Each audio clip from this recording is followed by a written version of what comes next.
tentang bagaimana zuhud dan waraknya Imam Syafi'i rahimahullahu ta'ala. Dan di acara ini, alhamdulillah, kita telah tergabung oleh dua ustadz kita. Ada Ustadz Dr. Sufyan Baswedan di Solo dan ada Ustadz Dr. Syafiq Riza Basalamah di Jember. Ini isinya hadis dan juga pendapat-pendapatnya Imam Malik. Itu bisa dihafal oleh Imam Asy-Syafi'i di usia yang masih belasan tahun, 13 tahun. Berat bagi ibu untuk berpisah. Uang juga nggak punya. Tapi karena cita-cita yang tinggi, maka rumah itu digadaikan dengan 16 dirham. Untuk salah satu perjalanan anaknya.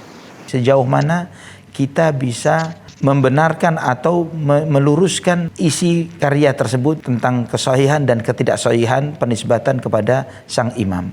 Memperingatkan, hati-hati, waspada.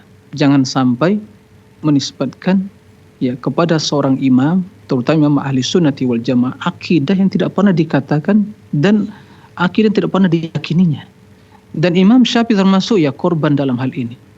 Sehingga karena mereka mengembalikan kepada akal, akhirnya banyak terjadi perselisihan di antara mereka, saling berdebat satu dengan yang lain dan menganggap akalnya lah yang benar.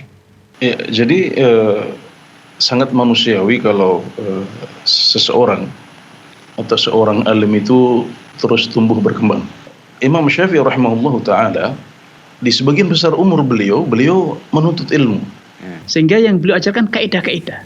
Itu yang ada pada risalah beliau, yang kemudian ini disebut dengan risalah sughra, risalah yang kecil karena memang itu sedikit sekali ya, hanya beberapa lembar.